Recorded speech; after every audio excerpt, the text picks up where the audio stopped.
Ladies and gentlemen, welcome to another 20th Century Geek video. Now this is the first one ever, this is an inaugural 20th Century Geek Top 10. Now, it's that time of year, it's Halloween, it's the lovely autumn season, the leaves are falling from the trees, the pumpkins are being purchased and scooped, and the decorations are getting ready. In our household, the decorations box is ready to go downstairs. I've been rummaging through it, I've been trying to check them out, I've got a projector, I've been doing some stuff on the front of the house. Very exciting.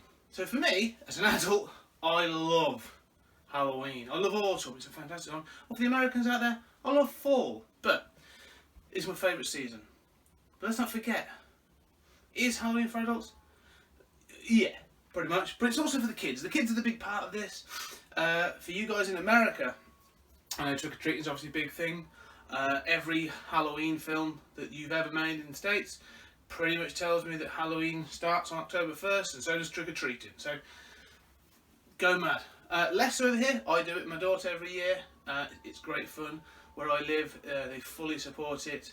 And it's a bit of a laugh. So, I do, get into it. Trick-or-treat, it's good fun. Besides the point. But it is for the kids. It's all about the movies. Everyone does their top 10 Halloween horror films and all the 31 days of horror. And I love all that stuff. I'm doing it myself. Maybe not 31 days. Don't have the time. But I'm cramming in those Halloween films. As in Halloween, Poltergeist, Sleepy Hollow. And some new ones I'm trying to get in there as well. But that's not the point. What I want to say to you guys, well, what do you do when you want to sit down with your kids and get them in the Halloween spirit? Well, you sit down, you grab yourself some popcorn, maybe a pumpkin spice latte, and you watch a movie. But you can't watch Halloween. You can't watch Poltergeist, really. You'd probably squeeze in an early Dracula, maybe a Frankenstein, Bride of Frankenstein, but no kid's going to want to watch a black and white film. So what I'm doing is the 20th Century Geek Top 10, in no specific order, is family films to watch at Halloween. So let's get started. Let's start with some animation, really. So a great film that I love, really quite close to my heart, I don't know why, but I really enjoy this film, is the 2006 film Monster House. The Monster House, it's a CG animated film that looks almost like it should be claymation. It has that feel. It's got a real physical, rounded feel. It's got that Disney Pixar solidity to it, but it's not a Disney Pixar film, but it's a fantastic film. It's a story of a young lad who believes that the house next door is haunted, and the old man, the grouchy old man that lives there, is part and parcel of it. They're stealing kids or something. It's one of those things. Every estate's got one. Every block, every village, every whatever has always got that one house. When I was a kid, there was a woman down the road that everyone referred to as the witch. And it was very much like this. You go down, knock on the door, rat-a-tat-tat, run away. And you did it, especially at Halloween. You thought the witch was going to come and get you. It's that. It's this ratty old house. Anyway, with him and two eventual friends, they unearth about this house. They start to watch it and investigate it. And they find that there's a tragic history to this house. And the reason that this man, this grumpy old man, is so grumpy. It's brilliant. It's heartfelt. It's wonderful. It's a true homage to those sorts of kids films that they want to scare you. There is, despite this being animated, there is real time taken to set up good scares. The voice cast is great as well. I mean, Steve Buscemi is the grumpy old man in this is excellent. And when he has to do that, the twist is revealed at the end, and he really has to do some drama. It's spot on. It's a fantastic film. So check out Monster House. That's number one. Let's move away from animation just for this one time. Let's move to something else, but still keep monsters and kids. Monster Squad. So Monster Squad, released in 1987, is an early Shane Black, Fred Dekker. In fact, I think it's Shane Black's one of his first scripts. So does it hold up to time from being in 1987? Yes, it does. There are plot holes in this film, right? And it's one of those that gets ripped for it quite heavily, but it's such a good film. This is The Goonies with monsters. That's the elevator pitch, right? That's it. Bunch of kids, and they form a group called the Monster Squad, and you've got sort of like the typical horror geek who has a very quite iconic t-shirt, Stephen King Rules, and it's a cracking film. You've got the horror geek, you've got his friend, you've got the cool kid who's actually in the group because he wants to crack onto the cool kid's sister, or the other kid's the nerd's sister. And you end up with Frankenstein, Dracula, the Fishman, Wolfman, the Mummy. It's excellent. I mean, this is, like I say, the group forms, they've got great dynamic. And this being a Shane Black film, the dialogue is snappy, it's funny. The kids in it are good. I mean, there's some little irritation parts. This film was one of those films, again, this goes back to my childhood. Seeing this when I was a kid, it's one of those films that sort of has an impact on people. It's sort of, there's lines in that, and sort of the little girl in it, she walks past and she's like, "You guys!" She's very irritated, but my mum used to quote that all the time. So even she wouldn't have been able to tell you where that came from, but it's, you know, it stuck with her. The monster designs in this are awesome as well. Like, this is a true homage to those Universal monsters of the 30s and 40s. Dracula is very, very sinister in this. He's a true sort of like vampire Dracula, none of your soft shit. The one thing I would say in this that really stands out, and is actually, I would say, legitimately scary, is there's a Wolfman transformation in this. Werewolf transformation that is, I still think, is outstanding. And it's got that element of it harkens back to American Life in London, in that thing of like, yeah, there's a difference between the man and the wolf, and in this case it's like the man, he tries to get himself arrested and all this other stuff, and then when he transforms, it's that real fear and like a real tactile sense that like he does not want this to happen, and as it overtakes him, it's wonderful. And things we learn from this film. Wolfman's got NAS, basically, is a big point. That Shane Black and Fred Dekker both had a big future. Most recently, they combined their efforts to create The Predator. Bit of a misfire on that one, but let's not forget Shane Black also did Lethal Weapon, Kiss Kiss Bang Bang, Iron Man 3, Last Boy Scout, Long Kiss Goodnight.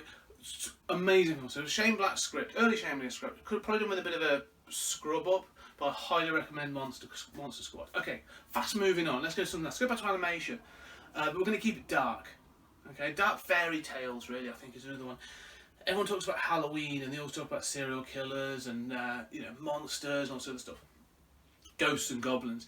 But I think there is definite space for a dark fairy tale at this time of year. One of my favourites is Tim Burton's Sleepy Hollow, which is a wonderfully creepy, dark fairy tale for adults. One for kids is 2009's Coraline. Now Coraline, based on the book by Neil Gaiman, and the book itself is wonderful. Is about a young girl that is moved to a small house, or it's not a small house, another house with other tenants. She's in a flat, basically, a small flat, with her mum and dad and other tenants in this house. And there's no other kids really, apart from Wyvern, who a friend she makes friends with, and she just thinks it sucks. And eventually she finds a way into an alternate world where everything appears to be much better. It's much more colourful, it's cleaner, people want to play with her and do all this other stuff.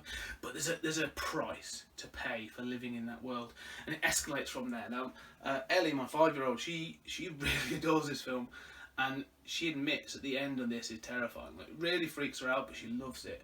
The animation on this is done by Leica, a studio we're going to cover again in this video. And it is spot on. I love it. It's claymation or stop motion animation, and it's done with a real style, and just like a unique perspective. And I think that's one of the great things about Leica and that type of animation is, you know, when you have CG, and as I said with the Monster House, you can build in a solidity to it, and Pixar have cracked that nut. Like, you know, they just do it. And some of the cheaper ones never quite look right. You know, there's a glassiness to things, or you know, they don't quite get the texture. But you don't have that worry with claymation, and I'm always pulled in because it looks so solid and it just looks wonderful. So Coraline is a great film. It's based on Neil Gaiman, and you know, if you're watching this, you're probably well aware of Neil Gaiman. It's a great one. So that's another one to climb onto. let's stick with Leica. Let's hit the Leica switch, really. So we've hit Leica, boom, Coraline. Next one, Paranorman from 2012. So this is a direct Leica production. This was made by Leica, and again, the animation in this is wonderful. The character designs are fantastic. It is one of the daftest films ever. It's about a boy called Norman who can speak to ghosts. But no one believes him. Everyone thinks he's the weird kid in class. He loves horror films, he loves zombie films, and everyone thinks he's the odd kid, so no one really wants to talk to him. But he ends up on a quest, really. He inherits a task from a crazy uncle, we've all got one, who says that he has to read from the book to quiet the spirit of the local witch. So in this town, much like in Salem, or if you think of like the Blair Witch or other things, like another film we're going to talk about, a town will focus on a legend and try and commercialise that, and that's what they've done. So they've got this local witch that is part and parcel of everything they do. So as he fails in that task, and the witch curse comes to fruition on this night, and zombies raise from the ground, and you've got sort of like ghostly witches doing this and that. Again, like the animation and the tone of this film is wonderfully great. It's just amazing. It's funny as hell. And you know, and it's modern age from 2012. It has an openly gay character in it as well, which for a kids' film is amazing. And it has a great sense of justice in a real way. This film is a real sense of justice, in that it's about outsider and many outsiders that support each other and just trying to prove that, you know, it's not about perception or you know, what builds up around someone or a legend. You need to know the truth, get to know that person, ask the right questions. This film has got a moral message, and you're not beaten in the face with it, but it's a good solid story with a great message. I just love the animation in these things. So let's hit the third sort of final Leica one we're going to talk about is The Corpse Bride from 2005. It's the second Tim Burton, it's one of the Tim Burton films on this sort of thing. It is a cracker. The Corpse Bride for me is sort of the peak of that sort of like animation style, that sort of claymation again. It took a long time to make. Leica again were involved, as I say, but directed and influenced by Tim Burton, his style. So this isn't, if you were to look at the other Leica films, Coraline, Paranorman, you can probably see some tells between those two. You know, if you listen to a couple of bars, you can tell a Beatles song or a Metallica song. You can do the same thing. If you watch a film, Coraline or Paranorman, or even like the Box Trolls or Kubo and the Two Strings, if you watch those, with a couple of minutes you can tell that Leica style animation. But with The Corpse Bride, it's very much designed to be Tim Burton-esque. And it looks like that. It's probably closer to A Nightmare Before Christmas than it is those other two. And it's wonderful for that. It looks like a Tim Burton film. And the voice cast in this, again, is fantastic. Johnny Depp, Helena Bonham Carter, Paul Whitehouse, Joanna Lumley, Emily Watson, sorry. It's a great cast. It's got music, it's got a great score. Danny Elfman actually sings in this one as a skeleton. And it's a wonderful gothic fairy tale, this film. It really does pull out all the stops. I mean, the animation looks amazing. It's got that great thing of in the real world. So the story is as well with Victor. He's been pushed into an arranged marriage, and he's a very shy young man. Really is that replacement for Tim Burton. I mean, he does it a lot, where you see it in some of these people. If you were to go back and read like an M.R. James or H.P. Lovecraft book, or even sometimes Stephen King, it happens a lot in books where they'll do a replacement for themselves in the story. You know, they are living their story through a character that is basically an iteration of them. I think Tim Burton's very much does that as well in a lot of his films. I mean, you know, you can't tell me that Victor isn't this, or if you watch Frankenweenie, Vincent in that, they're all replacements for Tim Burton. Anyway, he's been forced into a marriage with this other woman. It's an arranged marriage for financial gain and status gain on both parties.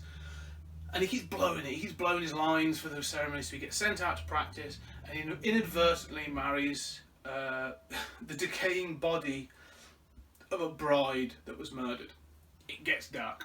Anyway, in doing so, he gets taken to the underworld, and then sort of like has to find his way back. But there's a great tone of like the real world is grey and drab and very serious, and you know, everyone's a bit sort of like po-faced and having to face up to the realities of financial responsibility and status climbing. You go to the underworld and it's crazy fun and everything's colourful and there's music and it's wonderful, and it sort of really tells me exactly what I think Tim Burton thinks of the afterlife.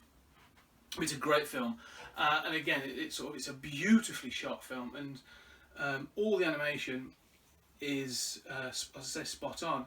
But they don't harken back, like, you know, there are skeletons in this. It's if you've seen A Nightmare Before Christmas, it's the same thing. Like, if someone loses an arm, there's gooiness to it, but not in like not in an Eli Roth way, more in a sort of, like you say, in a fun way. So Corpse Bride. So I'm going to say, really hit those Leica, because I'm a massive supporter of Leica, big fan. Corpse Bride, Coraline, Paranorman. Check them out.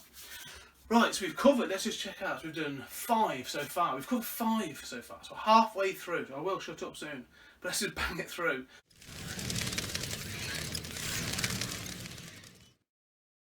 Okay folks, just going to cut in there and wrap it up. We've done 5, we've got 5 more to go on the next video. So part 2 will be out in a couple of weeks. Or actually, it might be out now, if this is the future, if you're watching this in the distant future. And if you are, check out the other videos on our channel. We've got all kinds of things, other top 10s, movie reviews, and there'll be other conversations and stuff going on there. So check out our channel, subscribe, leave some comments below the videos. Let us know what you think. What other things should we do? What should we review? What other top 10s should we do? What else do we do? Of course, we've got 20th Century Geek, the podcast, out fortnightly, covering all kinds of things in the 20th Century Geek pop culture realm. Everything from horror, sci-fi, TV, cartoons, comics, books, films. The gamut is massive. We cover it all in different chats with different people. So go check out the 20th Century Geek podcast. Some great things going on there. On predominantly iTunes, but almost every other podcast catcher. We're out there somewhere. Google us. We've got a website, 20thcenturygeek.com. If you want to email us directly, 20thcenturygeek@gmail.com. We're on Instagram, @20th Century Geek. We're on Facebook, Tumblr, Instagram, all those amazing things. Check us out. But more importantly, keep watching these videos. Thank you very much.